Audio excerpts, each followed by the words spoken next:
2 రోజులు గడిచిపోయాయి. ఎక్కడి వాళ్ళు అక్కడికి వెళ్ళిపోయి మామూలు రొటీన్‌లోకి వచ్చేశారు ఇంట్లో మెంబర్స్. ఈ 5, 6 రోజుల్లో గృహ కృత్యాలన్నీ బాగానే ఆకలింపు చేసుకుంది శివకామిని. చీకటుండగానే లేచేది. స్నానం చేసి అత్తగారి పూజకి అన్నీ అమర్చేది. హాల్లో డైనింగ్ టేబుల్ మీద బ్రేక్‌ఫాస్ట్‌కి సిద్ధం చేసేది. బామ్మగారి దగ్గరికి వెళ్లి ఆప్యాయంగా పలకరించి టాబ్లెట్లిచ్చి టానిక్ తాగించేది. "అదేటో అమ్మాయి గారు, నేనున్నాను గదా! మీకెందుకు?" అంది గౌరి ఓసారి. చిన్నగా నవ్వి, "ఎన్నాళ్ళు చేశావు కదా! ఇప్పుడు అలుపు తీర్చుకో. నీ బొజ్జలో బాబు ఉయ్యాల్లోకొచ్చాక అప్పుడు మళ్ళీ నీ డ్యూటీలన్నీ నీకే ఇస్తాను" అంది. గౌరి ఉబ్బి తబ్బి బైంది. ఆ మంచి మనసు అట్టాగే ఉంచడమ్మా సాలు. కళ్ళు చెమ్మగిల్లాయి. లోపల డైనింగ్ టేబుల్ దగ్గర భుజంగరావు గారు, శ్రీహరి, దేవీనాథ్, మోహన్, వేద, సిరి అంతా కూర్చునున్నారు.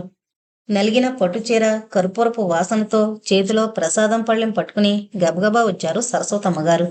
ముందుగా భర్త చేతిలో పెట్టి, తర్వాత వరుస క్రమంలో పెద్దల నుంచి చిన్నల దాకా పంచదార ప్రసాదం అత్తగారికి ఇచ్చొచ్చారు. అప్పుడు టిఫిన్ ప్లేట్లో కొట్టించాడు మణి అయ్యారు. మౌనంగా తల ఉంచుకుని తింటున్నారు అంతా. జానకి తన గదిలో ఉంది. మామగారున్నప్పుడు ఆమె డైనింగ్ టేబుల్ దగ్గరికి రాదు. మణి అయ్యర్, సరస్వతమ్మ గారు మాత్రమే అక్కడ ఉంటారు. స్పూన్ల చప్పుడు, గ్లాసుల చప్పుడు మినహా నోటి మాట వినరావడం లేదు.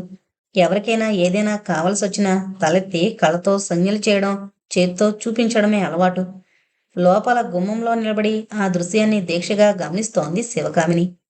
పరీక్ష పేపర్ రాసే హాలుల పిన్ డ్రాప్ సైలెన్స్. 30 ఏళ్ల శ్రీహరి, 25 ఏళ్ల దేవినాథ్ కూడా యూనివర్సిటీ ఎగ్జామ్స్ రాస్తున్నంత సీరియస్గా టిఫిన్ కార్యక్రమం ముగిస్తున్నారు.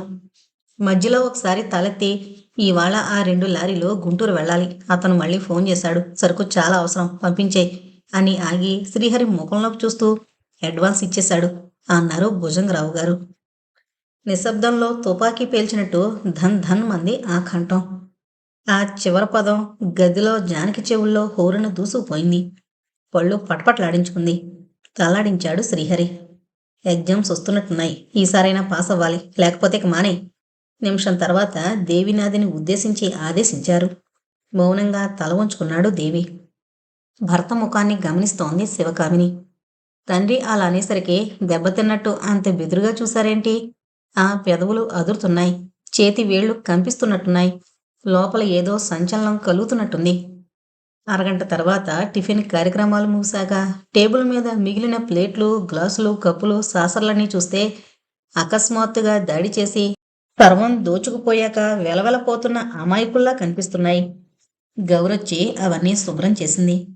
కృష్ణవేణమ్మ గారికి హార్లిక్స్ కలిపి పట్టుకెళ్తుంటే, "గౌరీ, నేనిస్తాన్లే, నువ్వెళ్ళి వేరే పని చూడు" అంటూ దాని చేతిలో గ్లాస్ అందుకుని వెళుతోంది శివకామిని. జానకి వెటకారంగా పెదవులు విరుచుకుని, "అలవాటైన చేతులు ఊరుకోమంటే ఆగుతాయా?" అంటూ గౌరిని చూసి, "సిరి స్కూల్ బట్టలు ఉతికావా? వెళ్ళు" అంది గద్దింపుగా.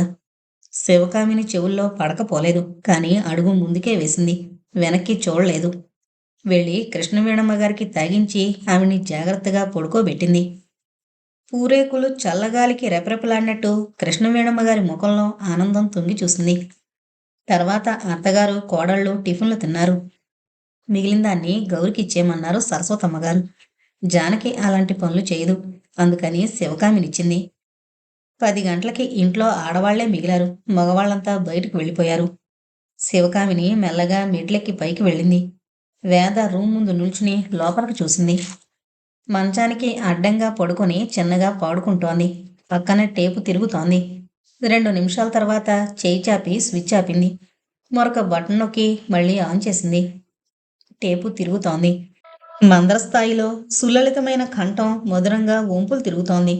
సంధ్యా సమయంలో ఏటవాలు మీద గాలి కెరటం తేలి తేలి వస్తున్నట్టు, నీలాకాశంలో తెల్లమబ్బు తునకలు తెరలు తెరలుగా సాగుతున్నట్టు ఆ గానం అత్యంత ఆహ్లాదాన్ని అందిస్తోంది. పాట ఆగిపోయింది. స్విచ్ ఆఫ్ చేసింది. ఆ చెయ్యి అలాగే బటన్ మీద ఉంది. రెండో చెయ్యి మంచం మీద నుంచి వేలాడుతోంది. వెల్లకిలా ఉంది వేద. కళ్ళు మూసుకుని తదాత్మంలో లీనమైనట్టు అలా ఉండిపోయింది. ఆ గది ఇంతకు ముందే చూసినా ఇప్పుడు శ్రద్ధగా గమనించి చూసింది శివకామిని. ఎదురుగా గోడకి తంబూరా మీటితో పరవశంగా పాడుతున్న సుబ్బలక్ష్మి ఫోటో ఉంది. ఆ ఫోటోకి 2 వైపులా డ్యాన్సు చేస్తున్న ఆడబొమ్మ, మధ్యలో వాయిస్తున్న మగబొమ్మ, ఇనప తీగలతో ఆకృతులు మాత్రమే చేసినవి మేకులకి తగిలించున్నాయి. మిగిలినవి కొన్ని సేంద్రియాలు. అందులో మంచు కురుస్తున్న కాశ్మీరు సుందర ప్రదేశాలు, పచ్చని చెట్లతో నిండిపోయిన కొండలు కోనలు ఉన్నాయి. రెండో వైపు గోడకి సితార వాయిస్తున్న రవిశంకర్, వీణ మీటుతున్న ఘంటసాల, గోడ మూలకి ఏటవాలుగా భరతనాట్య భంగిమలో నర్తకి, ఇంకా కొన్ని నిర్మల్ పెయింట్స్. ఇటువైపు గోడకి పెద్ద బీరువా, డ్రెస్సింగ్ టేబుల్, బట్టల స్టాండ్, మంచానికి దగ్గరలో టేబుల్, దాని మీద రేకలో కొన్ని పుస్తకాలు, letter pad, pen stand, paper weight, చిన్న ఫ్లవర్ వాజ్, ఆల్బమ్. ఇది వేద గది. ఆమె మనోభావాలకి అనుగుణమైన రీతిలో ఉంచుకుంది. సున్నితమైన గులాబీ పువ్వుల, పచ్చని పంట పైరుల, రెక్కలు ఆరుస్తోన్న పక్షి కొనల ముగ్ధత్వం వెళ్లి విరుస్తోంది. వెల్లకిల్లా పడుకున్న ఆ తీరు, కనులు మూసుకున్న ఆ వరుస నిగూఢమైన వేదనేదో అనుభవిస్తున్నట్టు తెలియజేస్తోంది. ఏంటి, ఏముంది మనసులో? శివకామిని అలా చూస్తోంది. వదినా, ఎంతసేపయింది నువ్వు వచ్చి? హఠాత్తుగా లేచి కూర్చుని అడిగింది. చాలాసేపు అయింది. మరి నన్ను పిలవలేదే? నేను డిస్టర్బ్ చేయడం ఎందుకని? డిస్టర్బ్ చేయడమా? నవ్వింది. పోనీ తపోభంగం చేయకూడదని. తను నవ్వింది. వేద హాయిగా నవ్వి రావదినా అంది. శివకామిని లోపలికి వెళ్ళి మంచం మీద కూర్చుంది. వేద, నువ్వు చాలా బాగా పాడతావు. మొహమాటంగా చూసి, ఏంటో అది ఒక పాటే అంది. ఒక పాటే, రెండోది నిన్ను వినలేదు. వదినా, నువ్వు తమాషాగా మాట్లాడతావు. ఇది ఒక తమాషయేనా? గట్టిగా నవ్వింది వేద. నువ్వు నవ్వితే చాలా బాగుంటుంది వేద. ఆ పన్ను అందంగా ఉంది. అబ్బా, నా దగ్గర ఎన్ని బాగులున్నాయో చెప్పే. చెప్పనా? చెప్పేనా? చెప్పేస్తున్నా. నీ పాట, నీ నవ్వు, నీ మాట, నీ మనసు, నువ్వు. బాబోయ్ అంటూ మంచం మీద వెనక్కి పడిపోయింది వేద. లేలే అని చేయందుకుని లేపి కూర్చోబెట్టింది శివకామిని. కాని అంటూ ఆగి వేదవైపు చూసింది. కాని ఏంటో కాని. కానిస్తున్నా, నీ వరసే బాగాలేదు. చటుకునని సూటిగా చూసింది. వరస అంటే? తెల్లబోయింది వేద. శివకామిని వేద చెయ్యి తన చేతిలోకి తీసుకుని వేళ్లని స్పర్శిస్తూ చాలా మెల్లని స్వరంతో, వేద, నువ్వెందుకో బాధపడుతున్నావు. దేనికోసమో పోరాడి అది అందుకోలేక అలసిపోయి నిస్పృహ చెందిందాల్లా నీలో నువ్వే రాజీ పడుతున్నావు. ఏంటమ్మా నీ బాధ? వదినా, చల్లగాలి తగిలిన రెవటలా చిన్నగా వణికింది. అవును వేద, నేను బాగానే తెలుసుకున్నాను. గ్రాడ్యుయేట్ అయిన పిల్లవి, 22 ఏళ్లున్నాయి. సంపన్నుల ఇంట పుట్టావు. చక్కగా పాడుతున్నావు. కానీ చలాకీగా లేడిపిల్లల తుళ్ళుతూ గెంతుతూ ఉండాల్సిందానివి. ఇలా నిశ్శబ్ద సంగీతంలో నిశీది గీతల్లా మౌనం, గంభీరం, ఎన్నో అనుభవాలతో వంగిపోయినప్పటి నిర్వికారం. ఏంటిదంతా? చప్పున తల వంచుకుంది వేద. ఒక్క నిమిషం ఏం చెప్పలేనట్టు, ఎలా చెప్పాలో తెలియనట్టు సంశయంతో మిన్నకుండిపోయింది. శివకామిని వేద చుట్టూ చేయి వేసి, వేద, నేనెవర్ని? నీకు చిన్న వదిన్ని. అంటే ఈ ఇంటి కోడల్ని. కోడలకుండే బాధ్యతల్లో ఇంటి ఆడబిడ్డ కష్టసుఖాలు, మంచి చెడ్డలు విచారించాల్సింది కూడా ముఖ్యమే. అసలు అదే అతి ముఖ్యం. తల్లి ఎన్నని చూసుకోగలదు? కోడళ్ళు కొన్ని విధులు నిర్వర్తించాలి. కానీ వేద, నేను కేవలం కోడలి బాధ్యతతో మాత్రమే అడగడం లేదు. యాజ్ ఏ ఫ్రెండ్, నీకుండే ఫ్రెండ్స్లో నన్ను చేర్చుకో. ఒక ఆత్మీయురాలుగా భావించు. అప్పుడు మనిద్దరి మధ్య దాపరికాలు ఉండకూడదు, అవునా? ఇప్పుడు చెప్పు, అసలు నీకు ఫ్రెండ్స్ ఎంతమంది ఉన్నారు? ఎప్పుడైనా వస్తుంటారా? తన భుజం చుట్టూ ఉన్న వదిన చెయ్యిని పట్టుకుంది. రెండో చెయ్యి వదిన చేతిలో సేద తీర్చుకుంటున్నట్టు ఆమె నిమురుతోంది. వేద మానసం చిన్న వదిన లాలింపులో కరిగింది. మెల్లగా ప్రవహిస్తూ వరవడిలో పడిన నదీ జలం మాదిరి ఉత్తేజం పొందింది. వదిన, చెప్తాను వదిన, చెప్తాను. నాకు కాలేజీలో ఉన్నప్పుడు చాలామంది ఫ్రెండ్స్ ఉండేవారు. కానీ నేను ఎక్కువగా కోరింది సుజాత అనే అమ్మాయిని. నా మనసుకు చాలా నచ్చింది. మా మధ్య అరమరికలు లేవు, రహస్యాలు లేవు. వాళ్ళ ఇంటికి వెళితే సమయం ఎలా గడిచిపోతుందో తెలీదు. మళ్ళీ ఇంట్లో అడుగు పెట్టాలంటే అప్పటి వరకు నాలో పరవళ్ళు తొక్కే ఆనందం ఒక్కసారి ఆనకట్ట వేస్తే ఆగిపోయినట్టు అవుతుంది. వదిన, నాన్నగారు చాలా స్ట్రిక్ట్ మనిషి. చిన్నప్పటి నుంచి మమ్మల్ని చాలా కట్టుదిట్టం చేశారు. మమ్మల్ని ఎక్కువగా బయట తిరగనివ్వరు, ఎక్కువ స్నేహాలు చేయనివ్వరు. ఆ స్నేహితుల్ని ఇంటికి రానివ్వరు. ఒక్క స్నేహితులే కాదు, బంధువులన్నా ఆయనకి గిట్టదు. ఇంటికి ఏ చుట్టం వచ్చినా వారం లోపల వెళ్ళిపోవాలి. అలాంటి పరిస్థితి కల్పిస్తారు. వాళ్ల ముఖం మీదే చిరాకు పడి ఇంట్లో వాళ్ళని, పని వాళ్ళని కేకలేస్తారు. ఇంకా వాళ్ళేం ఉండగలరు? అందుకేనేమో ఇంటికి ఏ బంధువు వచ్చినా వారం లోపలే ప్రయాణం కట్టేయాల్సిందే. వదిన, ఈ ఇంట్లో డబ్బుంది, వైభోగాలున్నాయి. ఆ బీరువా నిండా చీరలున్నాయి. వేళకి రకరకాల భోజన పదార్థాలు అమరతాయి. గోరంత పని కూడా లేదు. పనివాళ్ళు చూసుకుంటారు. కానీ సంతోషం లేదు, స్వేచ్ఛ లేదు. మనసు విప్పి హాయిగా, గట్టిగా మాట్లాడుకోలేం. అన్నింటికీ ఆంక్షలే. నాన్నగారి దగ్గర చచ్చే భయం. ఏది అడగాలన్నా అమ్మనే అడుగుతాం. పెద్ద వదిన అదో రకం. మాతో అంతగా కలవదు. నాన్నగారు గీసిన పరిధిని పెద్ద వదినొచ్చాక మరింత కుదించి ఇరుపు చేసింది. ఇదివరకు పెద్దన్నయ్య మాతో పాటు కలిసి కబుర్లు చెప్పేవాడు, నవ్వేవాడు, నవ్వించేవాడు. కానీ పెద్ద వదినొచ్చాక మారిపోయాడు. ఆవిడ కంట్రోల్లోకి వెళ్ళిపోయాడు. ఇప్పుడు నేను, చిన్నన్న, మోహన్ మాత్రమే ఒక జట్టు. వాళ్ళిద్దరూ బయటికి వెళితే నేను ఒంటరిదాన్ని. తింటాను, ఇల్లంతా తోటంతా తిరుగుతాను. విసుగనిపిస్తే అది మానేస్తాను.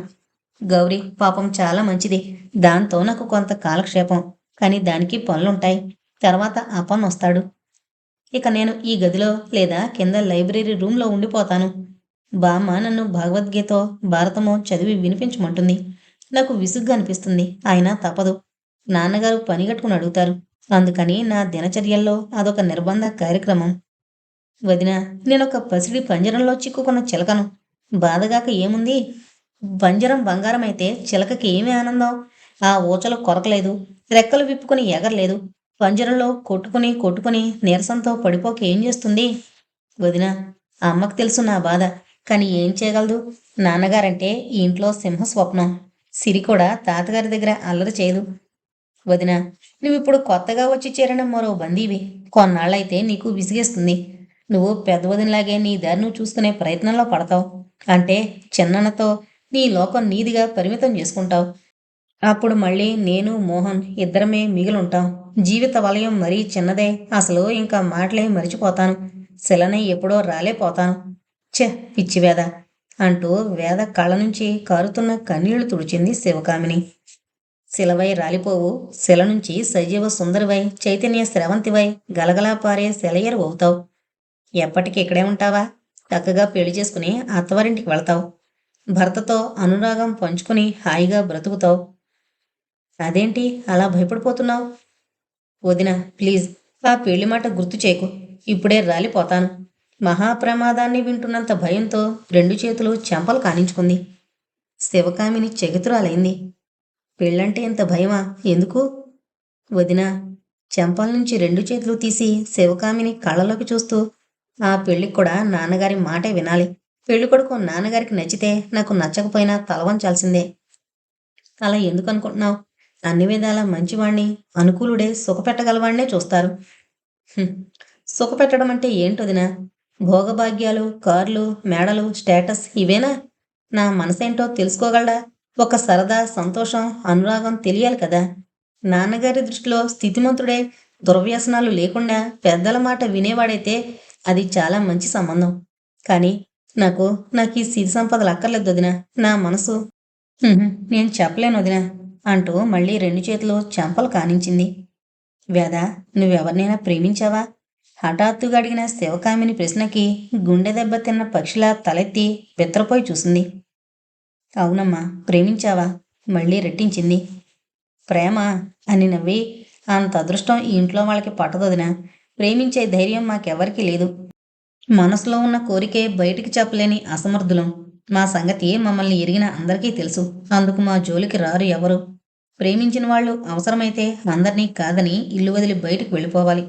మేము ఆ పని చేయలేం. అమ్మని వదిలి ఉండలేం. ఆవిడే మాకు దైవం. ఆమె చల్లని ప్రేమ, లాలింపు, ఓదార్పు లేకపోతే మేము ఎప్పుడో ఇక్కడి నుంచి పారిపోయేవాళ్ళం. ఈ ఇంటి నుంచి శాశ్వతంగా తెగదెంపులు చేసుకోవాలంటే అమ్మని మళ్ళీ చూడలేం. అందుకని మేము ఎప్పుడూ ప్రేమించి పెళ్లి చేసుకునే వాదాన్ని తలపెట్టాం. తేలిగ్గా గాలి పీల్చుకుంది శివకామిని. చూడు వేదా, ఇక నువ్వేమీ చెప్పనక్కర్లేదు. సాధారణంగా ప్రతి ఆడపిల్ల కన్యగా చాలా కలలే కంటుంది. అందరికీ అవన్నీ ఫలిస్తాయనుకోకు. నాన్నగారు చాలా నికార్సైన వారని నువ్వు నీ పెళ్లి విషయంలో కూడా బెంబేలు పడిపోతున్నావు గాని, చాలామంది ఇళ్లల్లో తల్లిదండ్రుల సమ్మతమే చెల్లుబడవుతుంది. మిగతా అన్ని విషయాలకి పిల్లల్ని బాగా చూసుకునేవారు సైతం వివాహం దగ్గరకు వచ్చేసరికి కట్నాలు, కానుకలు అంటూ వాళ్ళ ఇష్టాయిష్టాలు, కష్టసుఖాలే బేరీజు వేసుకుంటారు గాని, ఆ అమ్మాయి మనసేంటని ప్రశ్నించుకునే లోతు గుండెలు చాలా తక్కువగా ఉంటాయి. అంత మాత్రం చేత ఆడపిల్లలంతా వివాహాలు తల ఉంచుకుని నోరు మూసుకుని చేసుకోవాలని చేసుకుంటున్నారని అనను. కానీ నీ విషయంలో నువ్వు భయపడుతున్నట్టు జరగదు, సరేనా? శివకామిని వేద చుబుకం పట్టుకుంది. టపటపా రెప్పలరిపి విస్మయంగా చూసింది వేద. ఏంటొదినా అంత భరోసా ఇస్తున్నావు?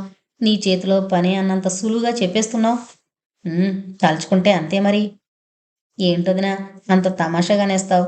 కొని ఒక్క సంగతి చెప్పు. నువ్వు చిన్నన్ని కళ్ళతో చూడనైనా లేదు కదా, ఎలా ఒప్పుకున్నావు? కొని మీ అమ్మగారైనా మమ్మల్ని ఎరుగరు, మరింత అమాయకంగా ఎలా తల ఉంచేశావు?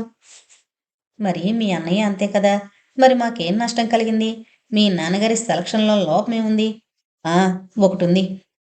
మేము మీతో సరితూగగలవాళ్ళం కాదు, అది మాత్రం ఒప్పుకుంటాను. చ, ఊరుకో వదినా. నేను ఆర్థిక స్థితుల గురించి మాట్లాడడం లేదు, మనసుల గురించే చెప్తోంది. చూడు వేద, మంచి మనసుంటే జీవితమంతా వెన్నెలతో నింపుకోవచ్చు. ఆ మనసు మంచి వైపుకి మళ్లించుకోవాలి అన్నదే మనం చేయవలసిన ప్రయత్నం. నాన్నగారు స్ట్రిక్ట్ మనిషే కావచ్చు, మిమ్మల్ని కట్టడిలోనే పెడుతుండొచ్చు. కానీ పిల్లల్ని కష్టపెట్టాలని బాధించాలని ఏ తండ్రి కోరుకోడు, అది మాత్రం నిజం. వేద, నువ్వు ఇంత క్రితం పెద్దవదిన మనస్తత్వం చెప్పావు, నీ ఆవేదన చెప్పుకున్నావు.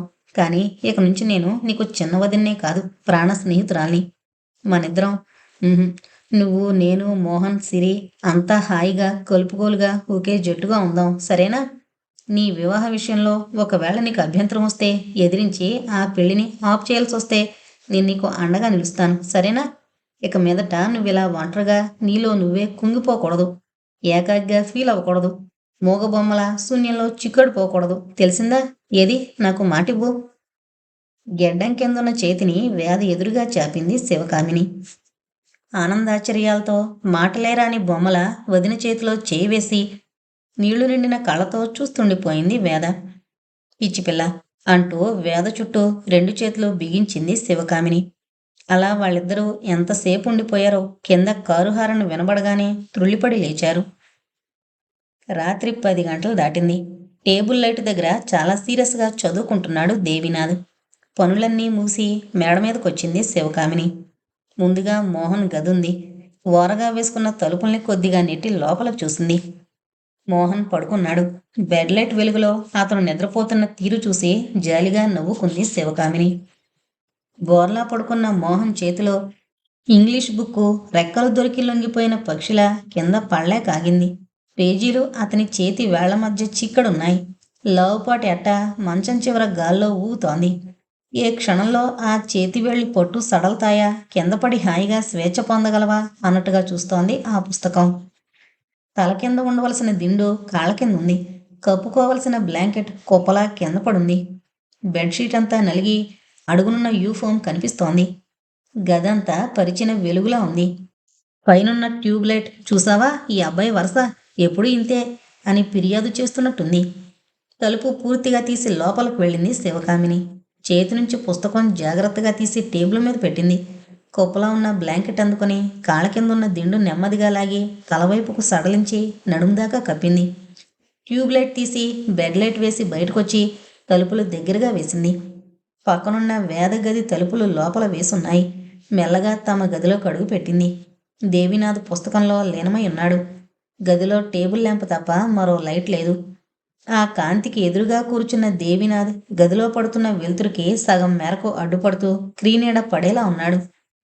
అతని వీపు వైపున్న గోడ స్క్రీన్లో అనుకుంటే దానిమీద పడుతున్న అతని రేఖాచిత్రం బహు చిత్రంగా ఉంది. గుమ్మంలో నుంచుని గోడ మీద చూపులు నిలిపింది శివకామిని. వంగి టేబుల్ మీదకు చూస్తున్న అతని వేళ్ల మధ్య పుస్తకంలో పేజీలున్నాయి. రెండో చెయ్యి నుదుటికి తాకించి మోచెయ్యి టేబుల్ కానించి కూర్చున్న ఆ భంగిమ క్లోజప్లో కనిపిస్తుంటే ఇండియన్ ఇంకుతో గీసిన స్కెచ్లా ఉంది. అలా చూస్తూనే ఉంది శివకామిని. తండ్రి చెప్పడం వల్ల అంత దీక్షగా చదువుతున్నారా, లేక తనకే శ్రద్ధుండి చదువుతున్నారా? ఒకవేళ నాన్నగారి అందున్న భయభక్తులే కారణం అనుకుంటే పెళ్లి చేసుకున్నాక భార్యతో కూడా కాపురం చేయాలి కదా. 3 ముళ్ళు వేసేటంత వరకే తండ్రి మాట వినే కొడుకు అనిపించుకుని తర్వాత నన్ను శిక్షించడం దేనికి? శిక్ష కాదా? వివాహమై వారం రోజులు దాటిపోయాయి. నూతన వధూవరులు ఎలాగైనా ఉండేది. తను ఈ పెళ్లికి ఒప్పుకోగానే ఉద్యోగానికి రాజీనామా చేసింది. ఇక నుంచి అమ్మ, తమ్ముళ్ళు బ్యాంకులో డబ్బు తీస్తూ గడుపుకోవాలి. అది అయిపోయేలోగా తమ్ముళ్ళు చదువులు పూర్తి చేసుకుని ఉద్యోగాలు సంపాదించుకోవాలి. తను చాలా పొరపాటే చేసింది. మరొక 2 ఏళ్లు ఆగుండాల్సింది. ఇప్పుడేం జరిగింది? పెళ్లి పేరు మీద విందులు, వినోదాలు జరిగిపోయాయి తప్ప తను వైవాహిక జీవితంలో అడుగుపెట్టిందా? అత్తవారింటికొచ్చినంత మాత్రానికే సాఫల్యం సిద్ధించిందా? అసలు ఈ జీవితానికి సుఖాంతం ఉంటుందా? ఆయనకి తనంటే ఇష్టమే లేదా? ఉంటే ఇదేనా వరస? ఈ రోజు పొద్దుట తండ్రి వార్నింగ్ లాంటి సూచన ఇచ్చారు. అందుకని చాలా పట్టుదలగా చదువుతున్నారు. కానీ గత 4, 5 రోజులు ఇలా పుస్తకాలు ముందేసుకుని కూర్చోలేదు. బాల్కనీలో నిలబడి గంటల గంటలు దీర్ఘాలోచనలో మునిగిపోయారు. తను వెళ్ళి పలకరించడానికైనా అవకాశం ఏది? ఆయనకసలు ఈ మ్యారేజ్ ఇష్టం లేదని అంత స్పష్టంగా చెప్పేస్తే ఇక తనేం చేయగలదు?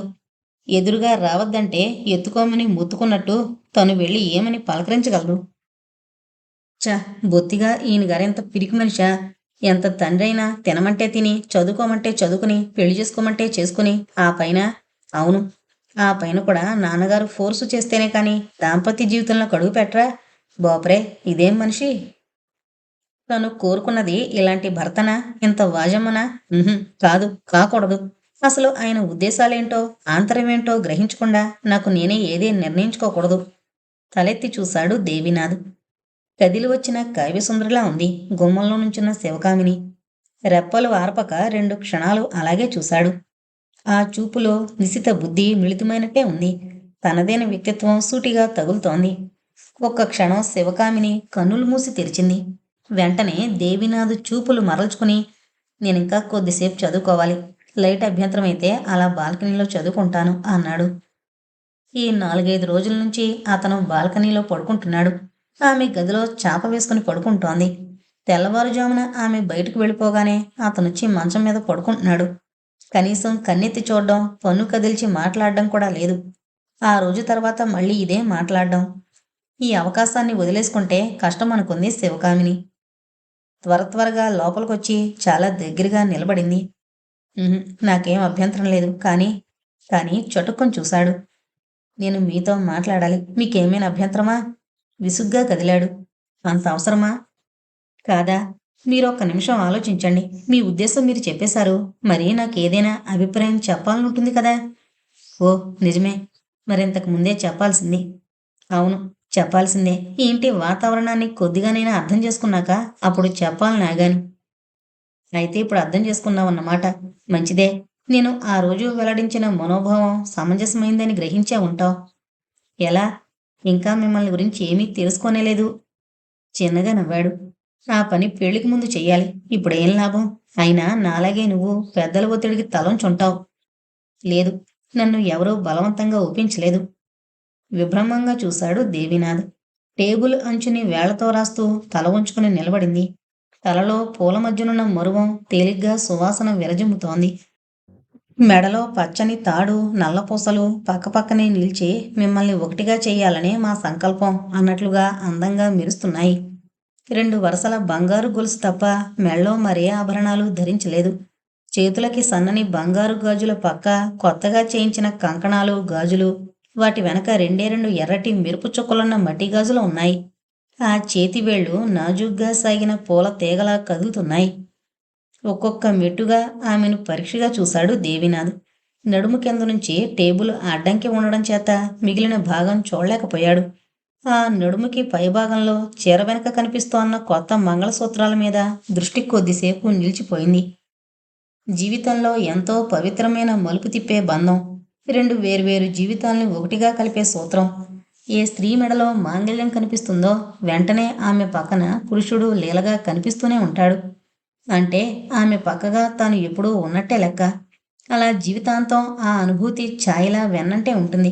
ఇంతటి బలవత్తరమైన గుర్తింపు భరించాలంటే ఆ స్త్రీకి భర్తయందు ఎంతో అనురాగం, ఆకాంక్ష ఉంటేనే సాధ్యం అవుతుంది. కానీ ఆ భర్తయందు ఏ విధమైన అనురక్తి, అనుభూతి లేకపోతే ఆ పవిత్ర బంధమే అనుక్షణం ఆమెకి కఠోర శిక్షలా, గొప్ప శాపంలా పరిణమిస్తోంది. అదంతా ఎవరికి? ఒక హృదయం ఉన్న స్త్రీకి, తనకంటూ కొన్ని కోరికలు, అభిరుచులు కల అభిమానవంతురాలికి. మరి అటువంటి ఆడపిల్ల పెళ్లికి ముందే కాబోయే భర్తని చూడాలనుకోదా? తను చూడకుండానే ఒప్పుకుంది. అయినా ఎవరి బలవంతం లేదు అని అంటోంది. ఏంటి తిరకాసు? నిజమే, నాకు పెద్దల ఒత్తిడి లేదు. నాకే నేను సమ్మతించాకనే మన వివాహం జరిగింది. మీరు కూడా నాలాగే ఇష్టపడే చేసుకున్నారనుకున్నాను. చిరాగ్గా ముఖం తిప్పుకొని పుస్తకంలోకి చూస్తూ, ఎంతకి నువ్వు చెప్పదలుచుకుందేంటో త్వరగా చెప్తే పేజీలు తిరగేస్తూ అర్థవంతంగా ఆపేశాడు వాక్యం. మౌనంగా ఉండిపోయింది. అతని చిరాకు ఆమెకి బాధగా లేదు. పర్వాలేదు, ఈ మాత్రం కోపం విసుగు మగవాడికి ఉండదగ్గవే అనుకుంది శివకామిని. తలెత్తి చూశాడు దేవినాథ్. ఆమె అతన్నే చూస్తోంది. అతను చూడగానే ఆ అదే తత్తరపడి, మరి మరి మనం కనీసం ఫ్రెండ్స్‌లా ఉండొచ్చు కదా! అంటే మన మధ్య ఏమీ లేదన్న సంగతి ఇంట్లో ఎవరికీ తెలియకూడదు. ముఖ్యంగా వేదకి అంది శివకామిని. దేవినాథ్ కళ్ళల్లో విస్మయం తొంగి చూసింది. లోగొంతుతో మెల్లగా చెప్తోంది శివకామిని. వేద మనసు ఏంటో నాకు బాగానే తెలిసింది. గ్రాహికం వచ్చి డిగ్రీ తీసుకున్న ఇంటి ఆడపడుచు లక్ష్మీ నిలయం లాంటి ఇంట్లో ఉండి ఉదాసీనంగా విరాగిలా భవిష్యత్తులో పెళ్ళంటే భయ విహ్వలంగా చూస్తోందంటే ఆ పిల్ల మనసు ఎంత దెబ్బతిందో ఊహించి సఖ్యం కాదు. మీ నాన్నగారి నిర్ణయాలు ఎంతో కఠినంగా ఉంటాయని జీవోత్సవంలా బ్రతుకుతున్నట్టుంది ఆ అమ్మాయి వాలకం. జీవితంలో ఆ ఆలోచనలు ఆరోగ్యప్రదమైనవి కావు. మీ నాన్నగారు స్థిరపరిచిన ఈ వివాహం చేసుకుని మీరు అదే మనం సుఖంగా లేమని తెలుసుకుంటే వేద మరీ కుంగిపోతుంది. తన జీవితాన్ని ఇంకా దుర్భరంగా ఊహించుకుంటుంది. చేజేతుల నిండు బ్రతుకుని నిలువునా కూల్చుకుంటుంది. మీ చెల్లెలు జీవితాన్ని కాపాడ్డానికైనా మీరు సహకరించలేరా? కానీ అది వంచనే అవుతుంది. ఆ అమాయకురాల్ని మోసం చేసి నేను హాయిగా ఉన్నానని నమ్మించాలా? దానివల్ల తన జీవితంలో ఏం అనుభవించగలుగుతుంది? కాబోయే భర్తని అది ఎన్నుకోగలుగుతుందా? అలా ఎందుకు అనుకోవాలి? అందరి జీవితాలు ఒకేలా ఉంటాయనుకోవడం పొరపాటు. మీకు మీ నాన్నగారి పట్ల ఉన్న నిశ్చితాభిప్రాయం మారే వరకు ఈ ఆలోచన చెరగదు. నేను కూడా మీ నాన్నగారి అభిమతాన్ని అంగీకరించి మన వివాహానికి ఒప్పుకున్నాను. కానీ నాకేం నష్టం జరగలేదు. ఓ అదా సంగతి. అంటే నీకు ఈ ఇంటికి కోడలవడమే ముఖ్యం గాని సాంసారిక జీవితం ఎలా ఉన్నా పర్వాలేదన్నమాట. నీరు ఎప్పుడు పల్లానికే ప్రవహిస్తోందన్న సత్యంలాగా పేదరికం ఎప్పుడు సంపద కోసమే పాకులాడుతుంది. నేనప్పుడే అనుకున్నాను. ఎవరి ప్రమేయం లేకపోయినా నన్ను చూడకుండానే కేవలం మా నాన్న అభిప్రాయానికి విలువనిచ్చి నువ్వు ఒప్పుకున్నావంటే. నిరసనగా చూశాడు. ఆ క్షణంలో ఆమె ఉనికి భరించలేనట్టు తల గిర్రున తిప్పుకొని నేను టైం వేస్ట్ చేసుకోదలుచుకోలేదు, చదువుకోవాలి అనేసి పుస్తకంలోకి చూపులు మళ్లించాడు. శివకామిని హృదయంలోకి దూసుకుపోయింది ఈటెలాంటి ఆ మాట. బాధతో విలవిల్లాడినట్లయింది ఆమె మనసు. ఉవ్వెత్తున పౌరుషం పొంగుకునొచ్చింది. వ్యక్తిత్వం నిలువెత్తున ఊగిపోయింది. అభిమానం అవమానం లావాలా కొతకొతలాడిపోయింది. కళ్ళల్లో ఎరుపుచార సరున దూకింది. ఒక్క నిమిషం కళ్ళు మూసుకుని అతి నిగ్రహం మీద నోరు కట్టేసుకుంది. మరో నిమిషంలో ఆమెలో వివేకం మేల్కొంది. నువ్వేంటో అతనికి తెలియదు. అతన్ని గురించి నీకు తెలియనట్లే. కనీసం భార్యాభర్తలుగా సాంసారిక జీవితం బాగున్నట్టు నటించడానికి కూడా అతను ఇష్టపడడం లేదు. అంటే అతనికున్న ధీటైన వ్యక్తిత్వం సుస్పష్టమవుతోంది కదా. ఈ విషయం నీకు గర్వకారణమే. ఇకపోతే నీ మనసెరిగినాడు అతనే దరిచేర్చుకుంటాడు. అంతవరకు ఓపిక పట్టాలి. చూడండి, నీరు పల్లమెరిగినట్లే నిజాన్ని దేవుడెరుగు అంటారు. మీరు నిజం తెలుసుకునే వరకు ఇలాంటి విసుర్లు నేను భరించవలసిందే. చిన్నగానేసి అక్కడి నుంచి కదిలి బాల్కనీలోకి వెళ్ళింది. శివకామిని అక్కడి నుంచి వెళ్ళాక పుస్తకం మూసేశాడు దేవినాథ్. అతని దృష్టి మరింక నిలకడగా లేదు. కుర్చీలో వెనక్కి జార్లబడి కళ్ళు మూసుకున్నాడు. మెదడంతా హఠాత్తుగా దిమ్మెక్కిపోయినట్లయింది. చాలాసేపు అలా ఉండిపోయాక మెల్లమెల్లగా ఆలోచన సరళి ఓ దారిలో మొదలైంది. వేద కోసమైనా తాము అన్యోన్యతని నటించాలా? దాని మనసు అప్పుడే గ్రహించేసిందా? అయితే అయితే వేద తమని గురించి ఏదైనా అడిగిందా? అమ్మకు తెలిస్తే ఎలా ఫీల్ అవుతుంది? వదిన పసిగట్టిందంటే ఎంత అలుసు? ఓహ్, ఇవన్నీ సమస్యలే. అర్ధరాత్రి వరకు తెగ ఆలోచించి చప్పున తెలివిలోకి వచ్చినట్టు లేచాడు. బయట బాల్కనీలోకి వచ్చేసరికి శివకామిని నిలబడింది. ఇదేంటి ఇక్కడెందుకు నిలబడ్డం? చీకట్లో ఆమె ముఖ భంగిమలు తెలియలేదు. వెనక్కి తిరిగి చూసింది. మెల్లగా కదిలి లోపలికి వెళ్ళబోతుంటే అన్నాడు. మనం బయట లోకానికి బాగానే ఉన్నట్టు కనిపిద్దాం. నేనిప్పటిదాకా నువ్వు చెప్పిన విషయాలే ఆలోచించాను. మంచిది అంది. చిన్నగా నవ్వినట్లు ధ్వనించింది.